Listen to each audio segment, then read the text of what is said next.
So hello, what's up mga ka-J-Vlog? Welcome ulit sa panibagong video. At sa video na to, year-end full review na naman tayo. And this time, babalikan natin o re-review ulit natin ang isa sa pinakamabentang smartphone ngayong 2025, which is a Xiaomi Redmi Note 14 4G. So tara, check natin.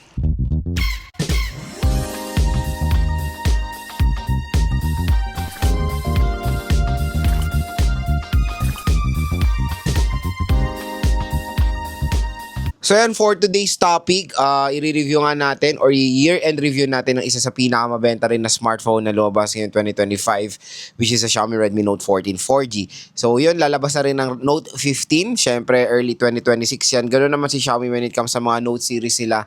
Early ng taon sila naglalabas ng mga smartphone at sila yung una na naglalabas ng mga bagong smartphone ng taon. So yun nga, early 2025 to na-release at ang nakakatuwa ngayon sa online ay napakamura na lang po ng mga Redmi Note 14 na series. So, yung 4G ang ating itatakel at meron tayo dito sa online. Biruin mo 6,300 na lang or 6,000 plus na lang makukuha yung Note 14 4G. At I think ang SRP nito naglalaro sa iba't ibang variant kasi ito eh. So, check natin yung mga variant netong Note 14 4G. So, meron tayong 8GB 128 na nagkahalaga ng halos 9,000 pesos. And I think meron silang online exclusive, yung 6GB 128 na mas mura nga na nasa 8,000 pesos. And meron tayong 8GB 256 na around 10,000 pesos. Pero ito magandang balita sa online. Yung 6GB 128 mga ka-J-Vlog, pwede nyo na lang makuha dito sa ating view products. Sa pag-clinic nyo itong view products natin dito, mura lang ang Redmi Note 14 4G. So yung 6GB 128, pwede siya makuha around 6,000 pesos below. May nakikita ko sa comment section na nakukuha na lang nila yung Note 14 nila ng around 5,000 plus. So napakasulit at isa to sa pinakamagandang entry-level smartphone na pwede nyo ma-purchase with AMOLED display na yan. 5,000 plus naka-AMOLED display na ganyan po kabagsak ang presyo ng mga smartphone sa online.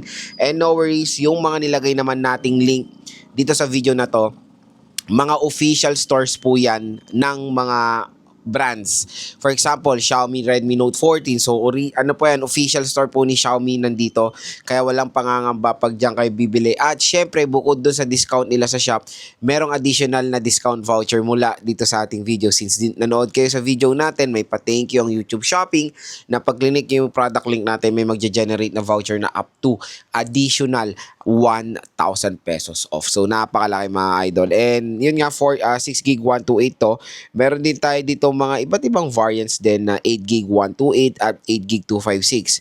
So, 8GB 256 usually pwede nyo makuha around 8,000 pesos from the SRP na 10,000 pesos.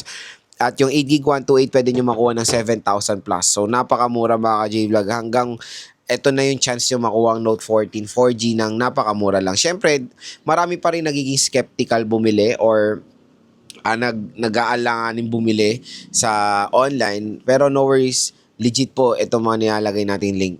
Binavlog nga natin, di ba, na ba't ko naman din maglalagay ng hindi official ring. So, pangit naman no, nag-review tayo, tas ganun. Ginagawa ko to, naglalagay tayo ng link para makatulong sa mga consumers din natin. Makatipid din. Malaki rin matitipid nyo, nasa 1 to 2,000 pesos na pwede nyo gamitin pang bigay nyo sa Pasko, di ba, pang aguinaldo, pang Noche Buena. Malaking tulong na rin yan sa iba. So, marami pa ring naguguluhan, ano ba ang pinaka-perfect na smartphone na pwede nilang mabili ngayon 2025.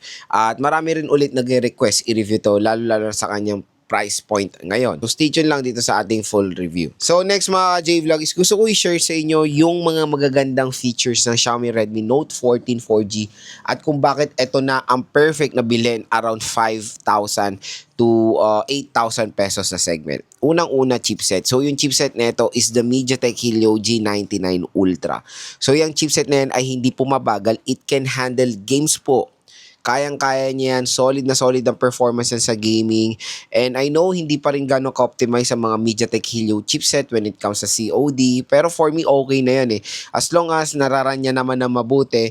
At hindi lang yon, kahit na medium graphics ang ma-offer ng COD, binubus yan ng display ng Xiaomi Redmi Note 14 dahil sa kanyang AMOLED display. So yun nga, expect nyo na hindi po mabagal tong smartphone na to at kaya naman mag-handle ng mga modern games at sa halagang napakamura lang. Meron na kayong snappy smartphone na magagamit, di ba? Next, yung kanyang camera. Sa camera kasi din, nag-focus ang Xiaomi noong early 2025 sa mga AI cameras nila na matatagpuan natin sa Xiaomi Redmi Note 14 4G. Biruin mo for a price tag na 5,000 to 8,000, meron ka ng 108 megapixel main camera. I know hindi tayo tumitingin sa specification ng camera sa linaw ng isang photo, pero napakalaki rin advantage ng specification sa 108 megapixel kasi marami kayo magagawa sa ganyan at kumbaga napaka-importante mag-blend camera software optimization at yung mismong specification ng camera hardware. So, dito naman sa Xiaomi Redmi Note 14, maganda naman yung mapoprovide niyang photo quality na magpapakita ko sa later part ng ating video na tumutulong din yung AI capability niya or nakakatulong din yung AI features niya. Syempre, ang isang pambato nito for a price tag, yung 6GB128 for a price tag na 5,000 pesos is yung AMOLED display. So again mga ka-J-Vlog, bihira lang tayo makakita ng ganitong kagandang display sa murang halaga. Usually, ang nag-o-offer lang din ng ganyang kamurang smartphone na nagsisale is yung Samsung. Yung Samsung mas better, of course, is Super AMOLED. Yung A16 nila na ganito rin yung presyo. Pero ito, Redmi Note 14 AMOLED display for a price na 5,000 is best yan or goods na goods yan mga ka-J-Vlog. Kumbaga, bibigyan kayo nito ng premium viewing experience sa budget segment na smartphone. And when it comes sa paglalaro, tulad na sinabi ko kanina, nakakatulong po yan for gaming, especially sa enhancement ng graphics na nilalaro nyo. Kahit na dun nga sa COD, sa medium lang tayo, pag naka-AMOLED, parang ma-appreciate nyo talaga yung ganda, yung detailed at yung color accuracy ng nilalaro nyo dahil sa AMOLED display na ma-offer ng Xiaomi Redmi Note 14 4G. Hindi lang yon, pag nanonood din kayo, tulad na lang na kunyari, yung pinapanood nyo is yung maraming, parang dominant yung mga colorful na background, ganyan. Parang mga cartoons like SpongeBob, Family Guy, Simpsons, mga ganyan. Talagang ma-appreciate niya yung display niyan kasi sobrang HD. Kaya pag nanonood ako ng mga cartoons na ganyan, nanonood ako sa mga AMOLED display kasi grabe solid nung ma-offer na display or yung color accuracy, very vibrant siya. Talagang ma-appreciate nyo yung quality ng display ng isang smartphone lalo na pag AMOLED po. So, yan, yung isang advantage. Hindi lang yun ulit. Full HD Plus 1080p for a price tag na 5,000 pesos is a huge advantage din ng Xiaomi Redmi Note 14 kasi usually sa ganitong presyo na 5,000 is HD Plus 720p resolution po ang ma-offer. Pero dito beyond 720p, 1080p po. Napakalinaw po niyan mga idol. At hindi lang ulit yan. 120Hz punch hole display pa dito sa Xiaomi Redmi Note 14 4G na kumbaga sa display quality dito talaga ma-appreciate nyo yung quality ng Xiaomi mga ka-J-Vlog. Next naman is meron din ako i-share din na mga konting cons about sa smartphone na to na sobrang nadi-disappoint ako, hindi lang sa 14. So parang sa buong Xiaomi ecosystem, yung kanilang software. I know HyperOS is a good software naman, pero nakakalungkot lang na parang palala ng palala ang bloatware ng HyperOS. Hindi lang nga tulad ng sinabi ko sa device na to, sa majority ng device nila kasi syempre yan ang software nila. Biruin mo file manager, may ads. Pag na-connect mo sa internet yan at binuksan mo yung file manager mo at nag-i-scroll ka ng mga files o magta-transfer ka, magugulat ka na lang may magpa-pop up na ads na hindi mo gusto. I think hindi talaga appropriate na malaglagay kayo ng ads sa file manager kasi included yan sa binili ng consumer. Hindi naman niya yung dinownload basta-basta. I know pwede naman, meron namang mga ways para i-off yung ads dyan sa mga ganyang senaryo, pero hindi mo dapat kailangan gawin yan. Diba? Dapat wala talaga yan. Dapat may permission ng ng user yan kasi usually pag mag-download ka ng apps, di ba, may permission yan bago mo i-download na may mga ganyan bla bla bla. Dito kasi mga J-Vlog, part yan ng smartphone, part yan ng HyperOS. May ads. Yun lang. Hindi ko alam kung bakit.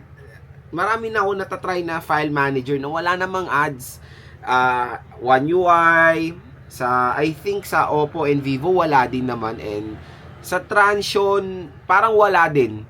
I don't know, correct me if I'm wrong, natatry ko naman din mag-transfer sa Transsion, parang wala. Ito lang talagang nadidisappoint ako, may ads, yung HyperOS. Yun lang naman yung major flaw ng smartphone na to, bloatware, and yung ads ng software niya. I don't know bakit nga, di ba? So, yun lang. Pero sa ibang part naman ng Xiaomi, mga ganda naman din ang ma-offer nilang specifications naman. Next, yun lang share ko lang yung pinakaayaw ko dito sa Xiaomi Redmi Note 14, yung kanyang OS. Next, na magandang feature na itong smartphone na to is yung kanyang battery. So, no early 2025, majority pa rin talaga ng mga smartphone is 5K mAh. Etong Xiaomi nung early 2025, parang parang nagulat ang mga consumers, uy, beyond 5K, which is napakalaking feature yan before nung early 2025 na merong mas beyond 5K or eto nga 5500 mAh. Pero kasi ngayon nung time goes by, palaki na ng palaki, 6K, 7K, parang lumiliit na ngayon sa paningin ng mga consumers yung 5.5 ng Note 14. No, malaki po yung 5.5 at makunat po ang battery performance ng ganyang mga smartphones. And tineruan pa ng 33 watt fast charging rate. So, I think in less than 1 hour lang, full charge naman na itong Xiaomi Redmi Note 14 4G nyo.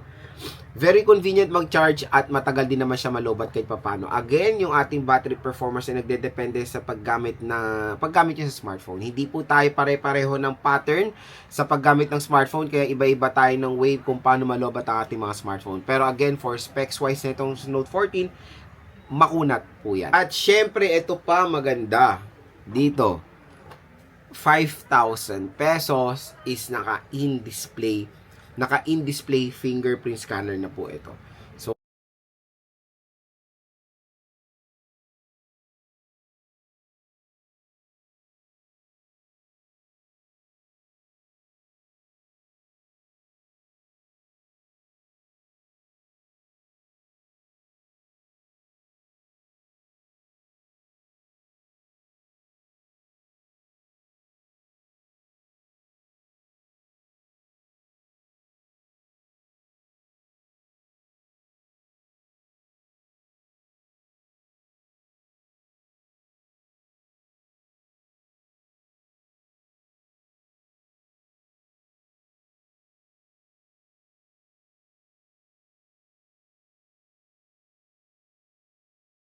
So, yun isang magandang part sa Xiaomi Redmi Note 14 is yung kanyang biometrics is mas upgraded compare sa mga ibang smartphones na presyo niya na side mounted. Dito po is in-display fingerprint scanner. So ilang mga ka-J-Vlog so far yung mga nagustuhan ko sa Xiaomi Redmi Note 14 4G, and hopefully nakatulong to sa inyong mga buying decision. Lalo na karamihan sa atin nakuha ng bonus at naghahanap talaga ng smartphone na mga gamit nila at o kaya pang re-regalo. Ito na rin isang magandang isa-suggest sa inyo ang Note 14 4G.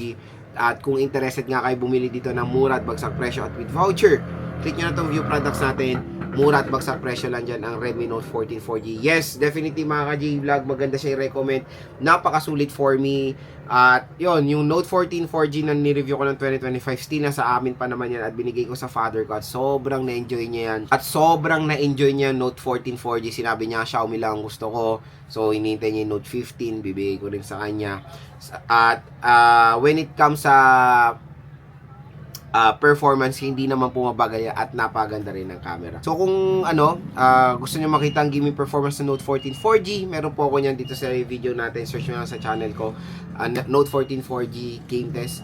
Lalabas din naman yan. So hopefully nakatulong to sinabi natin sa ating full review or year-end review ng Xiaomi Redmi Note 14 4G.